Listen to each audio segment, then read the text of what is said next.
Girl, listen, taste and see.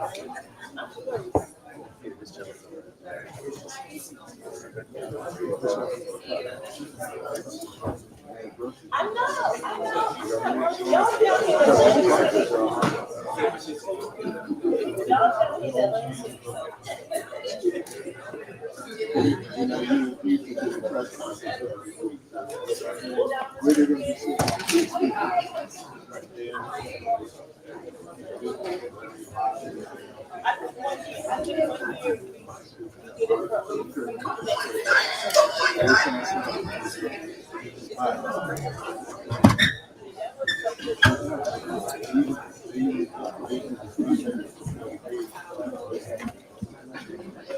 Just got done filming another thing.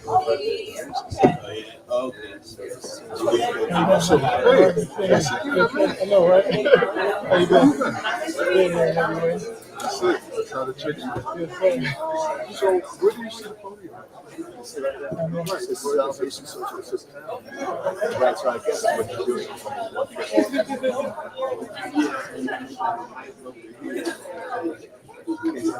For somebody one day. Okay, so yeah, over the way, this is a microphone for any audience that's questions, and you just have to vote. That's right.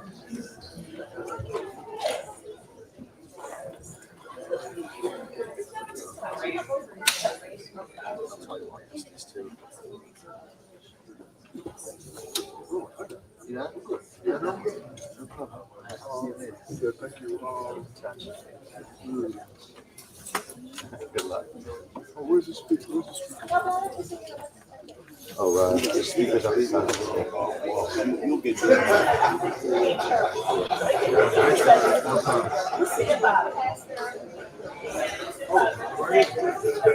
Right.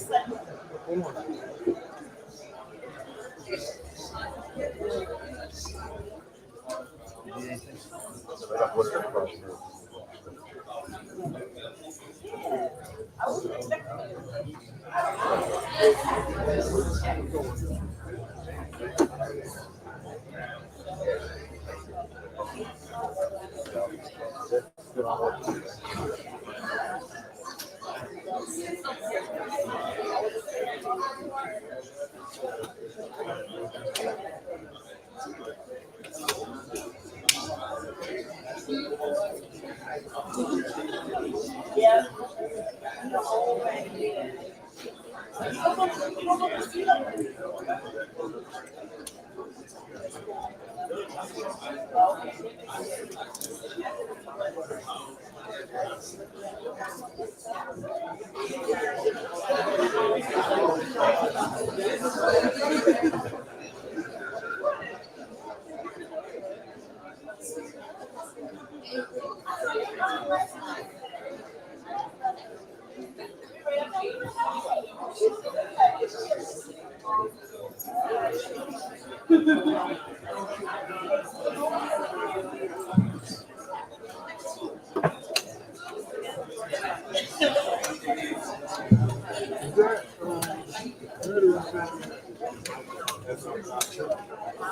Good afternoon. We'll be starting shortly, but if you are a member of the media, please come to the front.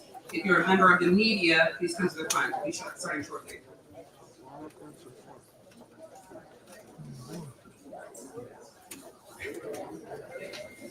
Why don't you come out? Why don't you come to the media first?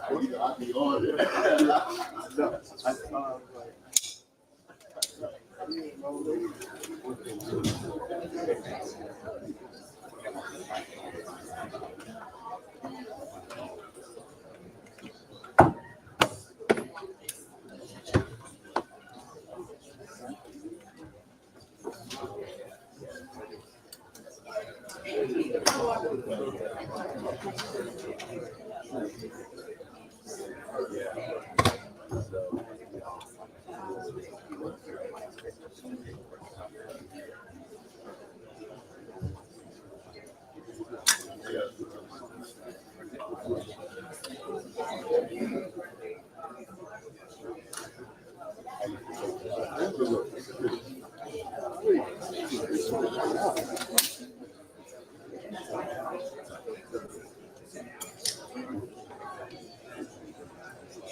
How long have you been?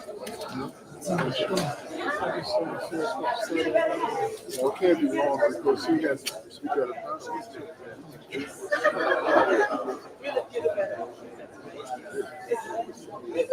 Good trip.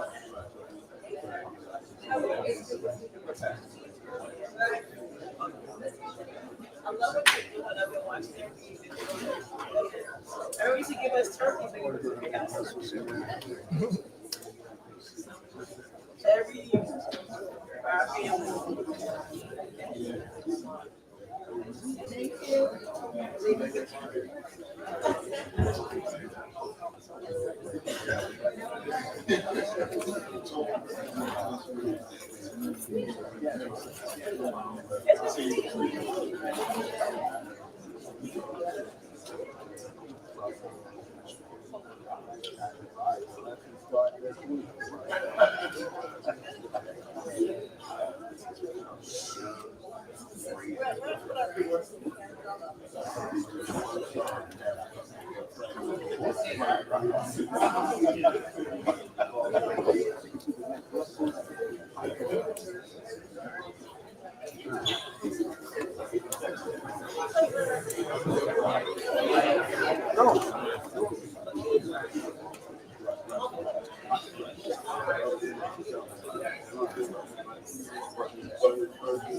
Good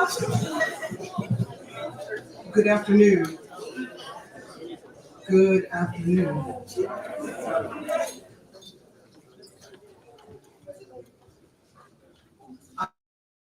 I am Reverend Dr. Deborah Blanks.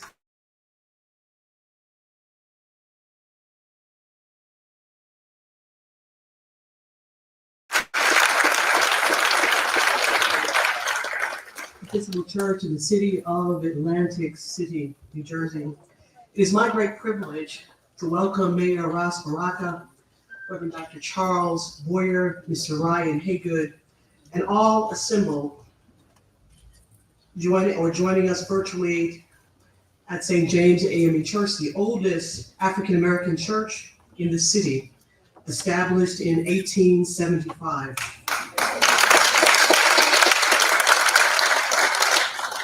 And this very week, we formally celebrate our 150th year, our sesquicentennial church anniversary.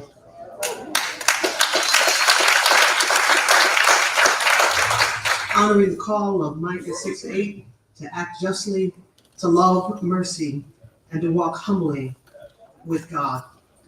I was asked to open in prayer, and as I prepare to invoke the presence of the sovereign God, the Divine One, I invite you to hear the words of the renowned preacher, prophet, mystic, and social activist Howard Thurman, the Reverend Dr. Howard Thurman. Dr. Thurman wrote these poignant words, and I quote, "Do not be silent. There is no limit to the power that may be released through you." End quote. I invite you to join me in the spirit of prayer. Let us pray. Loving and liberating God, we gather this day not in silence, but lifting the sound of our collective voice like a trumpet in Zion, so that the power released in us and through us is manifested in your world. We offer thanksgiving for promises, possibilities, and new opportunities that stretch before us with a new administration elected to serve for the common good of all in the state of New Jersey. And while we offer thanksgiving, we recognize that those elected to serve often campaign in poetry, but will govern in prose. Thus, our prayer is that governing will translate into policy that honors the humanity of all and the ultimate call of Matthew 25, to feed the hungry, to give drink to the thirsty, to clothe those who are naked, to visit the stranger, to do all within our power to be your living, breathing presence in the world that you love. Empower us not to be silent and release power within us, for we pray this in your name. Amen.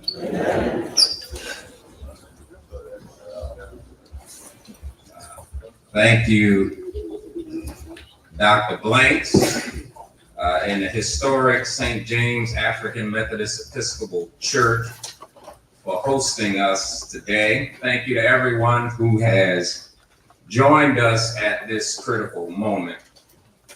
I want to give special thanks to Brother Ryan Haygood and the New Jersey Institute for Social Justice.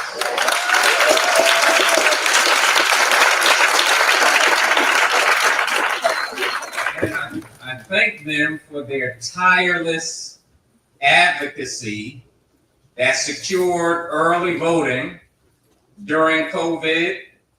They fought to abolish the line in New Jersey, restored voting rights to over 80,000 justice-involved people, and convened the Reparations Council, bringing together some of the greatest minds in our state to address the issues impacting Black communities.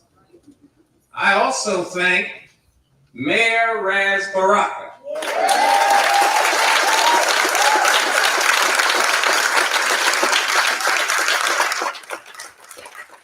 whose courageous and historic primary run helped to galvanize progressive voters and led to Black Agenda gatherings across the state that have engaged more than 2,000 people in person and through submissions.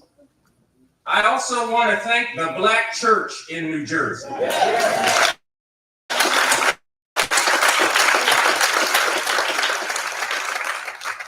Particularly the General Baptist Convention under the leadership of the Reverend Dr. Samaj Van Zant and the AMEs under my Bishop Samuel Lawrence Green Sr.'s leadership. It was the Black Church that embraced early voting from the start, socialized souls to the polls, and rallied Black faith voters across this state since its inception. We thank all of our partners, the New Jersey Million Voters Project, who knocked on doors, the Black operatives inside and outside the Cheryl Caldwell campaign. All of this Black solidarity and intentionality is what delivered the historic Black voter turnout we saw in this election.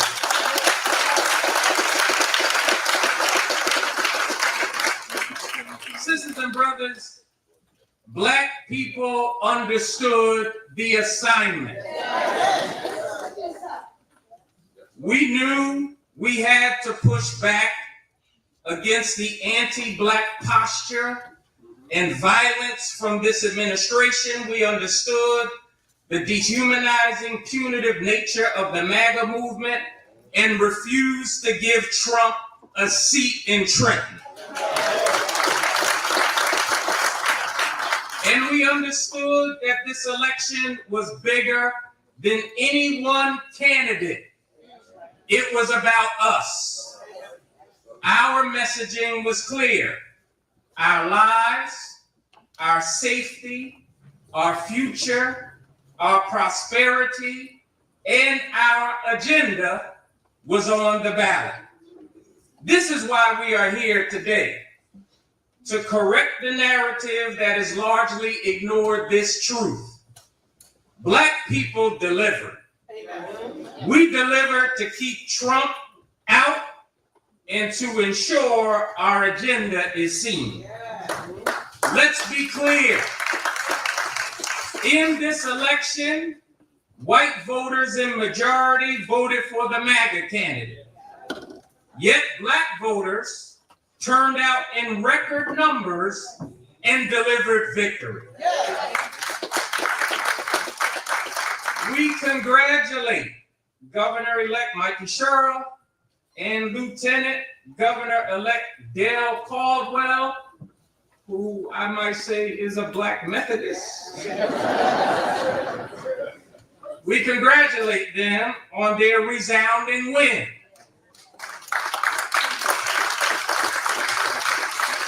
Which was powered by a robust and strong, diverse coalition. And because of this turnout, Assembly Democrats will now have a supermajority.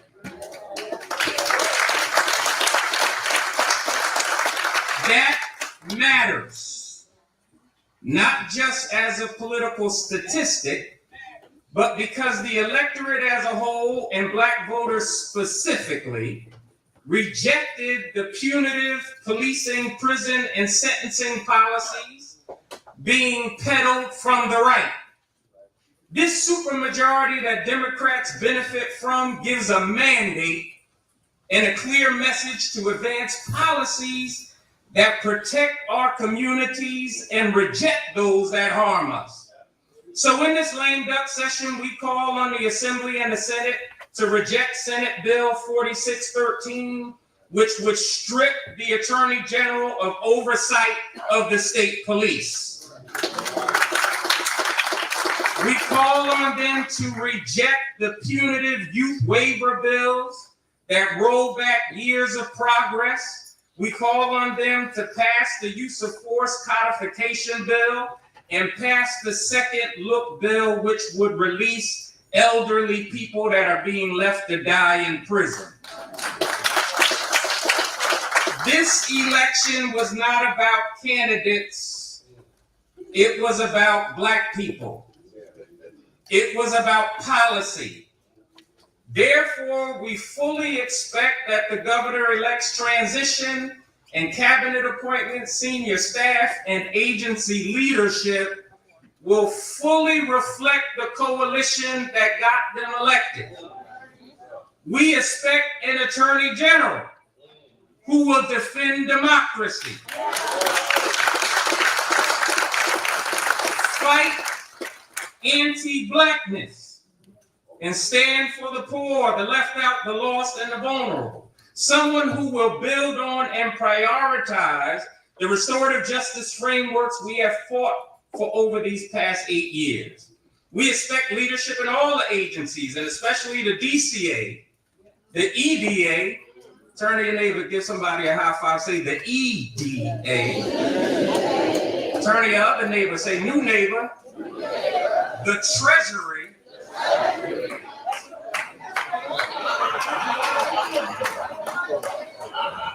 and the senior staff in the front office who reflect our values and speak for us when we're not in the room. And as we move forward to the first 100 days of the Cheryl Caldwell administration, we're calling for bold action. Biannual meetings with Black leadership, with the governor and the governor's cabinet, ensuring our voices shape policy, a state budget that prioritizes restorative youth employment programs, housing for first-time Black home buyers to help deal with the racial wealth gap, and freedom schools as places of liberation and learning. Immediate passage of Senator Singleton's Faith in Housing bill, enabling faith institutions to turn properties into affordable housing.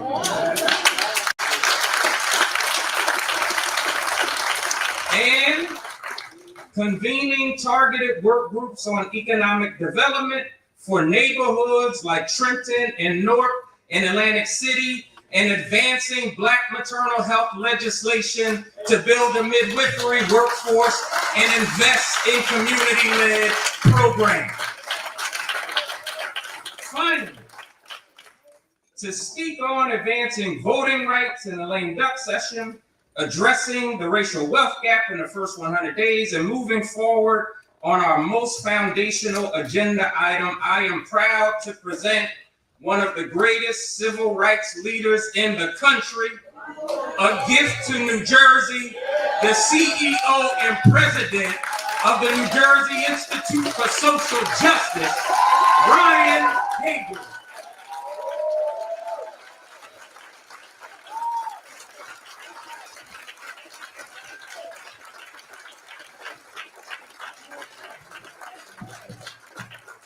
Good afternoon. Good afternoon.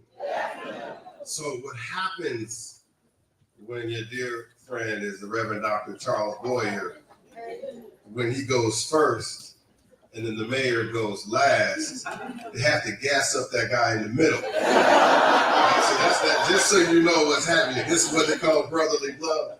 Some folks call it black on black crime. Right? I can't tell you how gratifying it is to see you all. We are in Atlantic City, you all. And I'm humbled by this moment, and that's because I'm seeing you all, and I'm thinking about this particular moment. I'm so grateful to be in this precious space led by the first woman to lead this church in its history. And when she talked about history, I got to be honest, I thought about us as Black folks in this space. This morning, I took a quick walk along the boardwalk and I looked at the ocean. And I thought about that ocean. And I thought about the beauty of that ocean. And I thought about us as Black folks. If we had been on that ocean a couple hundred years ago, what our voyage would have been like. What it would have been like to have been stolen from our native land, kidnapped and transported across the Atlantic Ocean only to arrive as enslaved people in this state. And I thought about what those hundreds of years of uncompensated labor would mean for the state. This state would become one of the wealthiest states in America on the strength of our stolen and uncompensated labor. And I thought about what it would be like to be one of those ancestors whose labor was stolen for centuries, whose labor built New Jersey to one of the wealthiest states in America, and the majority of people in New Jersey wouldn't even know that slavery happened here. And I thought, why? Why a black agenda? And why do you need a black agenda in 2025? And I thought about this scripture that has been, we're in the church, a black church, that has been inspiring me from Nehemiah 4:17. You know this one. This was a situation in the Old Testament where folks were facing their own chaotic moment. And God told them to do two things. He said, with one hand, I want you to fight the moment that you're in. And with the other hand, I want you to build. I want you to fight and build simultaneously. Fight with one hand and build with the other hand. And black people are a literal example of what it means in New Jersey to be fighting and building. We've been fighting and building since we got to this state. And why a black agenda? Because if we're not careful, the fighting and building, as it always has, will advantage everyone except for those fighting and building. This most recent gubernatorial election is such a vivid example of the fighting and the building. And Reverend Ware alluded to these numbers. I love numbers. One of my favorite rappers of all time, Mos Def, talks about today's mathematics. I just want to share for those of you who came of age in the 1990s, what those numbers look like in this election, because they're critical to Reverend Ware's point about the way that black people showed up. It was in this election that Mikey Sherrill won the contest by a decisive 14 percentage points. Now, this was a margin that surprised even her staunchest supporters, and as Reverend Boyer said, this has rightly been called a mandate. And the question is, but for what and from whom? Because Governor-elect Sherrill lost the white vote by more than 100,000 votes. Wow. 52% of white voters, who made up 70% of the electorate, voted for her opponent, who, as you know, was supported by President Donald Trump. Only 41% of white men and 54% of white women pulled the lever for Governor-elect Sherrill. It was 94% of black voters who voted, who delivered the election for Governor Mikey Sherrill. Black voters came through resoundingly, just as black voters did for her predecessor, the current Governor Philip Murphy, in 2017 and in 2021. So did Latino voters, 68%, Asian voters at 82%. In total, voters of color delivered a 500,000 vote advantage that powered Governor-elect Mikey Sherrill into office. You know, the way that black people showed up in these elections recalls Nicole Hannah-Jones' assertion that, quote, more than any other group in this country's history, black people have served generation after generation in an overlooked but vital role. It is we who have been the perfecters of democracy. And I think about in these most perilous times when black people, when other people of color more broadly are under relentless attack, the stakes couldn't be higher for us and the mandate couldn't be clearer. And if we're not careful, folks will mistake how Governor-elect got into office. If we're not careful, folks will tell a story about how she got powered into election in a way that doesn't tell a story about our vital role. And the reason that matters is because very often we think of voting as a singular act. As we show up on early voting period or on election day, pull the lever, go home and watch what happens. And this moment is a precious moment to ensure that the votes we cast have the power attached to them that we deserve. And so two quick pieces. First, let's lift up two quick things in lame duck session. building on the work of democracy that Reverend Boyer lifted up, then I just want to share a few foundational things I think should guide Governor-elect Cheryl as she steps into office. First is that building on the historic restoration of the right to vote, 83,000 people, we have been pushing legislation that will also restore jury service to people with convictions. Our state in New Jersey is worse than Alabama's. It's a permanent disqualification on jury service of folks who've been convicted of a crime. That's a population of more than 500,000 people. Nearly a quarter of them are Black. That lifetime ban makes New Jersey worse than the state of Alabama. This policy doesn't just silence voices, it reinforces the very inequalities of the justice system that we seek to remedy. And the second thing is, as democracy is under attack nationally, we have a precious opportunity to build and reinforce the work we've done around voting to create our own New Jersey Voting Rights Act. This is an effort supported, come on now, by more than 60 organizations. 60 organizations, many of them are in the room. We're on, as Governor Murphy calls it, the razor's edge in getting this passed. So if you see Senate President Nicholas Scutari out and about, whether it's in a room like this with no smoke or another room with some smoke, would you bring your own smoke and urge him to support this bill so that we can get it done in this lame duck so Governor Murphy can sign it before he leaves office? Really quickly, in her administration, Governor-elect Cheryl will inherit one of America's wealthiest and most diverse states. But she'll also inherit one of its most unequal. Because by design, dating back to slavery, Black people in the state face among the worst racial disparities in the nation. In the areas of health, education, environmental exposure, incarceration, school segregation, and wealth. The racial wealth gap in our state stands at a staggering $643,000 between Black and Latino families and their counterparts. And that is by design. Black infants in our state are more than 3 times as likely to die in their first year as white infants, and Black women are nearly 7 times as likely to die during childbirth than white mothers. Black children, by design, attend some of the most segregated schools in this country, and New Jersey spends $456,000 to incarcerate kids in a youth prison system where Black youth are 21 times more likely to be in prison than a white youth, the worst racial disparity in America. These racial disparities reflect the lived realities of the very voters who made Governor-elect Cheryl's election possible. And it's that inequitable foundation that's led directly to today's political earthquake.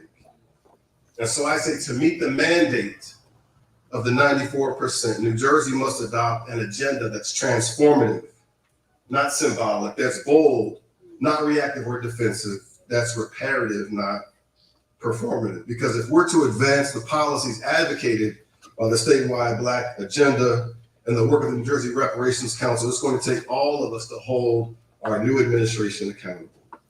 Chief among those things to hold them accountable is around the racial wealth gap.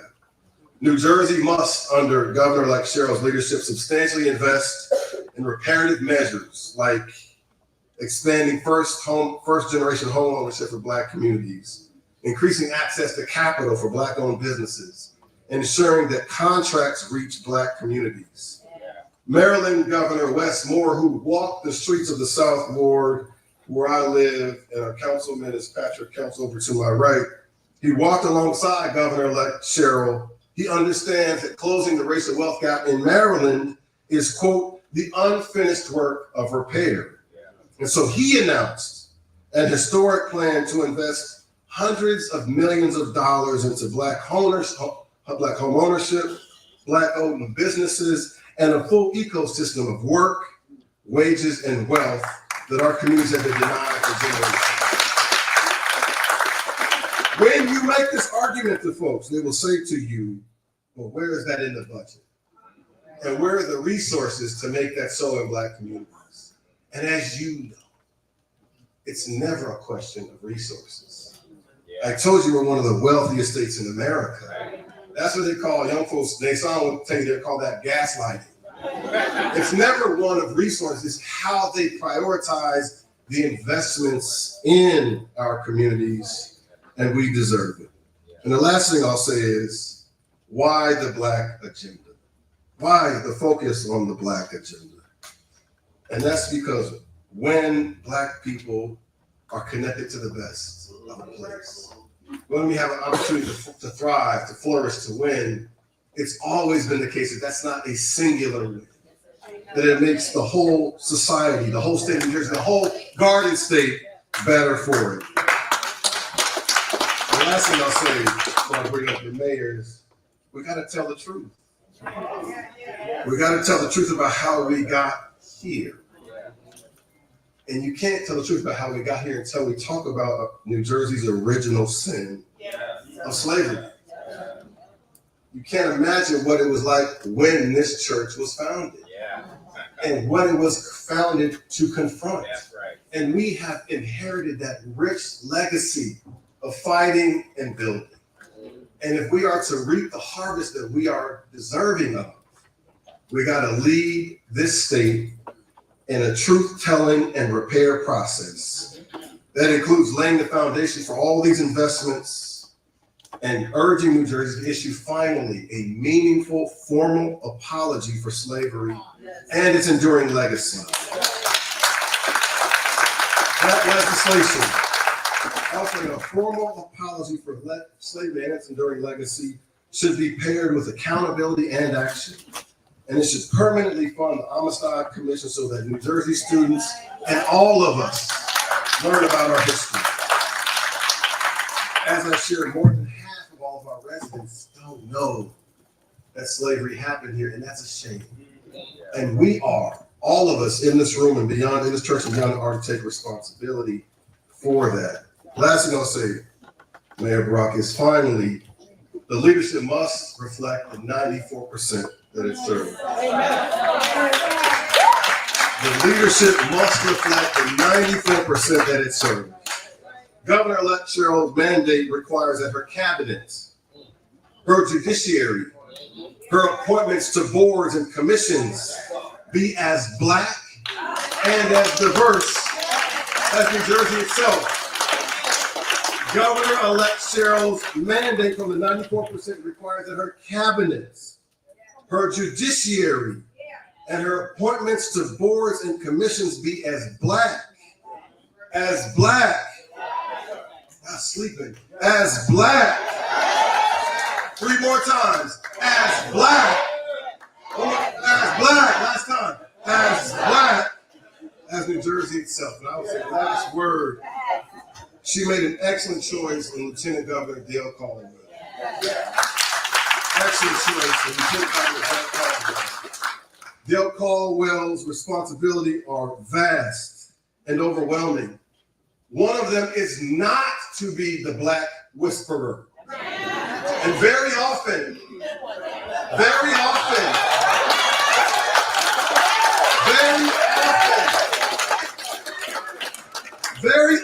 Reverend Dr. Charles Ward, very often Black people ascend to positions, whether in elected office, in a company, in a college campus, somewhere, and they become the sum total of what they call DEI. So what do you do about the racial wealth gap? Maternal health, passing the Immigrant Trust Act. What do you do about those? Oh, that's over there. His job is not to be the Black whisperer.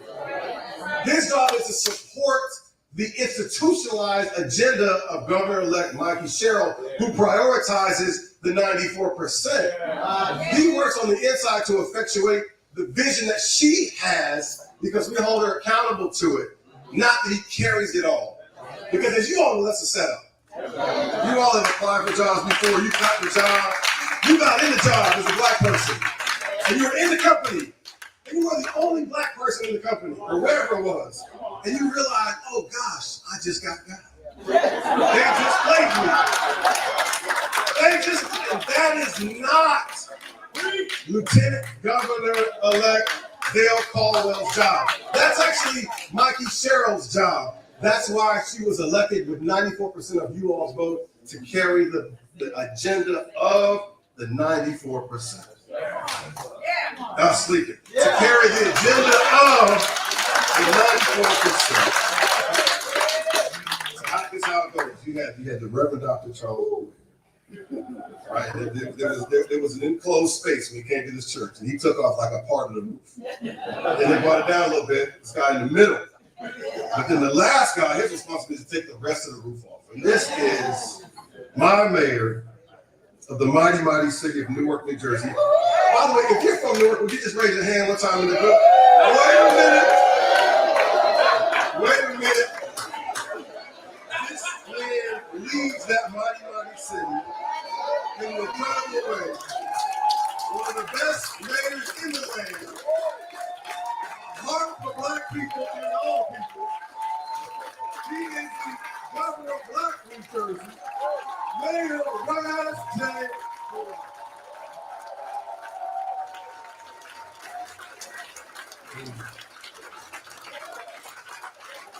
I'm just trying to say it's over here.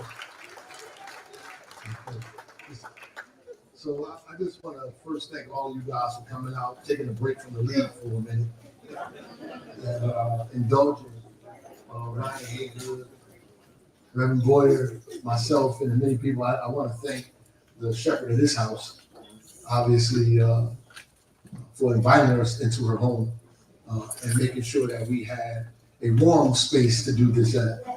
And I saw there are a lot of people in here, but I also want to point out the mayor of the city, Atlantic City, who's here, Mayor Smalls. I saw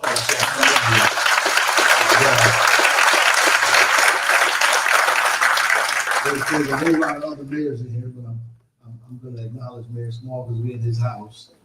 I want to acknowledge the chairman of the Democratic Party, Leroy Jones.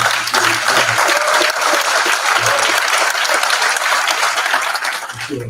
I want to acknowledge also somebody's in the audience who has been walking around with us in this fight for Black Agenda, John Harmon, who's out there as well.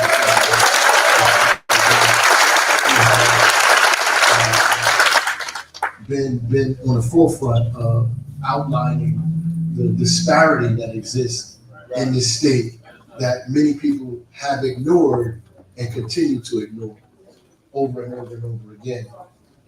The folks in this room, just the diversity of position and power that's in this room is incredible. If you can see it from the perspective that I see it at from up here, you can see the different people that are here in this room and the positions that they hold in the private sector, in the public sector, the elected officials, nonprofit organizations, developers that look like us, that are out here. This kind of diversity of folks is the same group of people that elected Mikey Sherrill and Dale Coleman. That worked collectively to do that. We just have a problem after we elect people collectively of staying together collectively. We have a communal act of putting people in office, but once they get there, we separate. And usually because people start passing things out.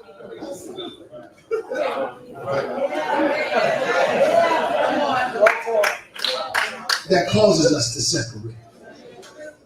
And then we become reliant on the things we get for ourselves and not for us collectively. Though you know that you would not get anything for yourself if it wasn't for our communal and collective effort. So it's easy to appoint a few people and give a few people contracts and allow them to be the ambassadors for power while keeping power out of our hands collectively, which means that you are in essence guaranteeing that your children's children will be in the same position 40, 50 years from now that you are in today. Because they're going to have to continue to bargain for you. Because we bargain in that. This press conference is a bargain. We are thankful And God knows that I worked hard.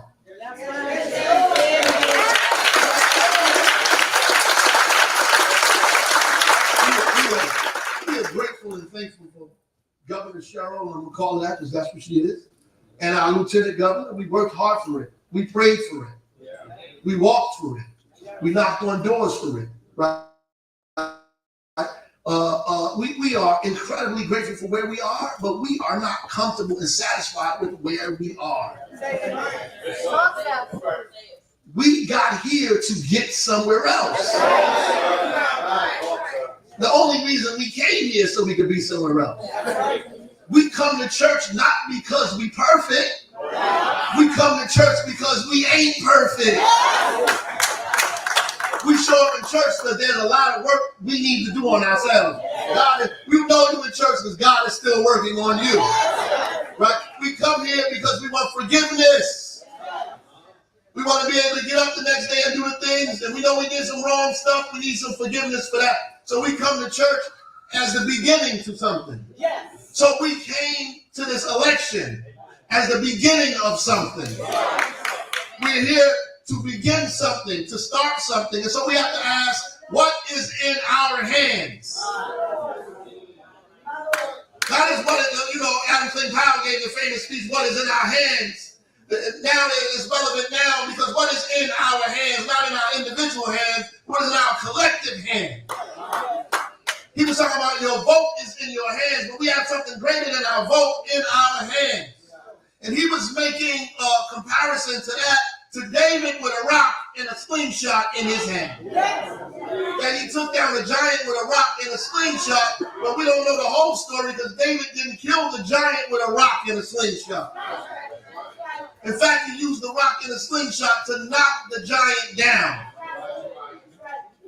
The vote is what knocks the giant down. He used the rock and the slingshot to knock the giant down when he took the giant's own sword. The weapon that the giant used to kill him with, he took the giant's sword and used the giant's sword to slay a giant. And so our election is the rock that knocked the giant down. Now we got to get our hands on the sword.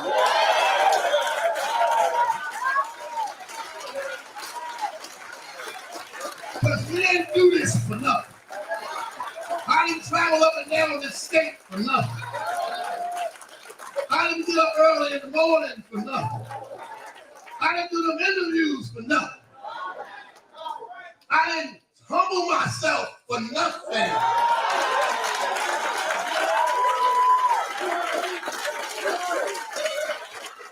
We want the sword. We want the sword because the sword is what we need to slay the giant. And you know the backstory of David, he didn't have a sword. See, they think we wanted to use the rock in a slingshot. The fact is, David didn't have a sword. David didn't have a sword because they didn't make swords in David's town.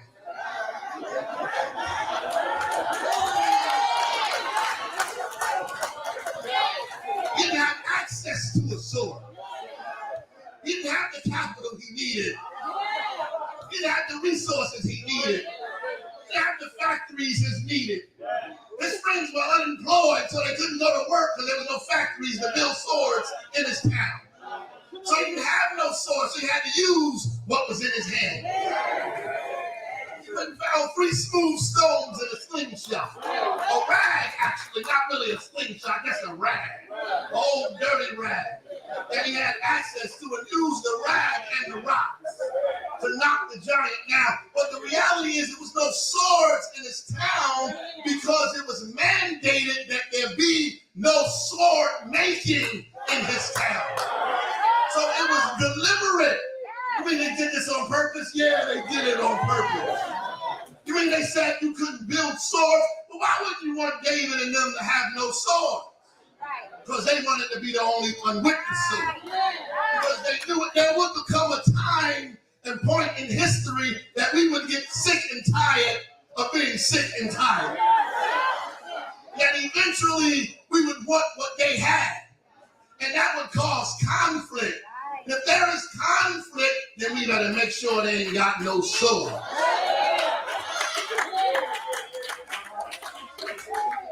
So we're going to make it illegal for them to build swords in their neighborhood.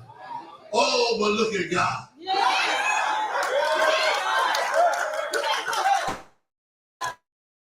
Look at God. God said, when you got me, you don't need a sword right now. All you need is a rag and 3 spoon stone, some faith and the will to fight back, a soul to the pole. That's all you need is a good preacher in a basement church, a few buses and some bean pies and sandwiches.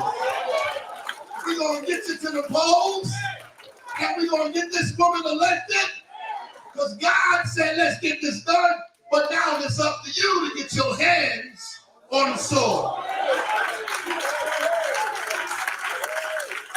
They told me to wrap it up. This is the only way I know how to wrap it up now. We came to get our sword. We came to get our sword. And I think we owed a sword by now. We owed one. And I'm going to close on this. Frederick Douglass said, power can seize nothing without demand. So don't get upset because we demanding stuff. We ain't asking you for nothing. We ain't begging you for nothing. I ain't begging, I ain't asking, I ain't crawling, I don't scratch, but I don't itch, or dance when ain't no music playing. At the end of the day, we demanding a few things. We got a long list of demands because power can seize nothing without demand. That's what we know. And Paul Robeson, we know Paul Robeson, New Jersey. Paul Robeson says the power of our demand is that what we ask for is right. Amen. That what we're asking for is actually correct. That we're not asking for anything wrong. Anything that we should not have. Anything that doesn't belong to us. Anything we didn't pay for already. Because everything I asked for, somebody already paid for it. There's a long list of people who don't have what I have because they paid for it. I just got the benefit of it, but they already paid for it. So everything we ask for has already been paid for. I don't care what you give me, farm subsidies, welfare, housing assistance, gas and energy credits. I want it all. Child tax credits, health care credits, free college credits.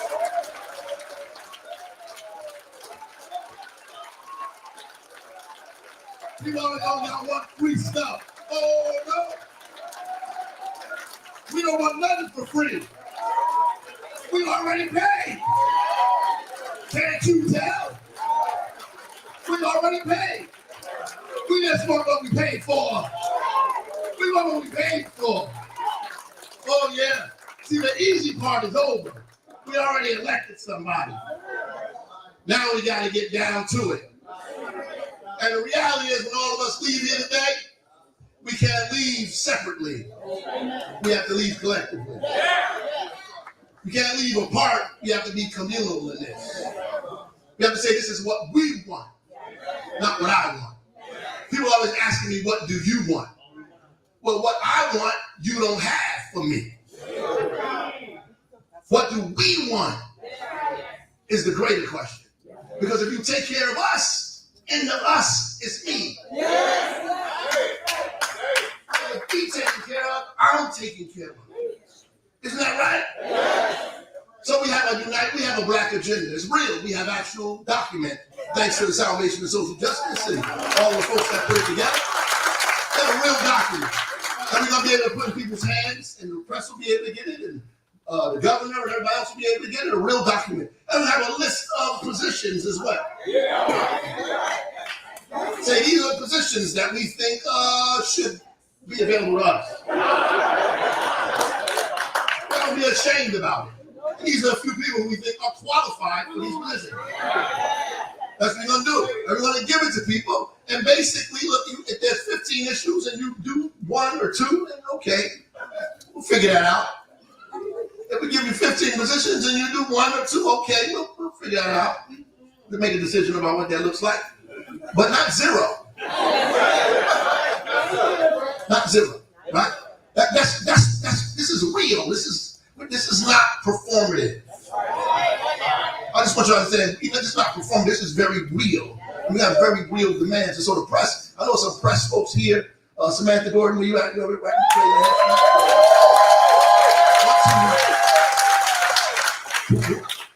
Put all this together probably. But at the end of the day,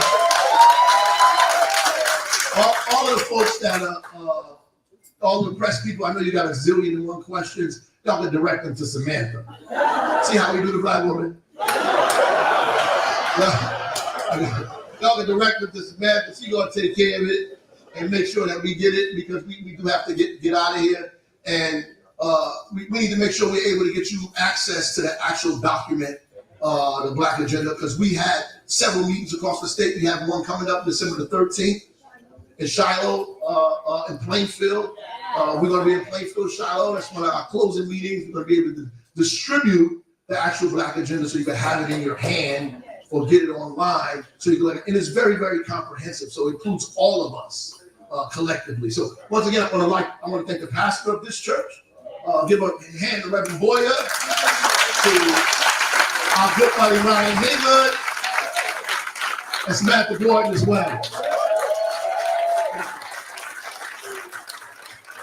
Thank you, everyone. Appreciate you. For the elected officials who are here. For the elected officials who are here, the press conference is over. Press, you can reach out to me for any questions. Elected officials, we love to do a group shot. We understand that everyone's been a part of this Black Agenda effort. We do a quick group shot. For those of you who have to leave, we understand the mayor has to as well. But thank you all for coming.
Now, in concluding this, when the slave traders and the black traders of Africa, traitors, different, traitors, when the slave traders and the traitors of Africa called themselves Muslims, were fighting each other and carrying on and weakening their people over there so that the white traders come in there and get us, take us on slave ships and bring us here. Now, all right? Yeah. So now, when all that happened, what you think was happening to our human soul? Let me tell you, God has given me an eye to see into the very abstract form of the human being by my study of the Quran. Yes. Now, I'm going to tell you what was happening. I know, as if I was there. The soul of those victims had given up on this world. They knew they were going to their death. They knew they were going to circumstances that were going to finish them off. They would never have their lives again. They knew that. But in their soul, they were saying, our children will one day be free again, and they will serve God. We have failed, but our children will one day serve God.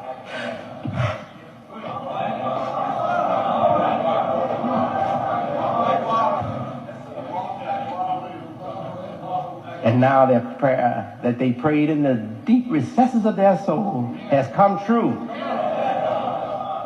And not only of the descendants of the black people of Africa, from Islam, coming to Islam, taking up the divine cause, but those who never were Muslims, their children from Christianity, their children from Judaism, their children from paganism are embracing Islam in America. And we are going to build new Africa. New Africa, right here in the United States. Allahu Akbar. And the soul of those suffering victims, they're rejoicing because of us here today.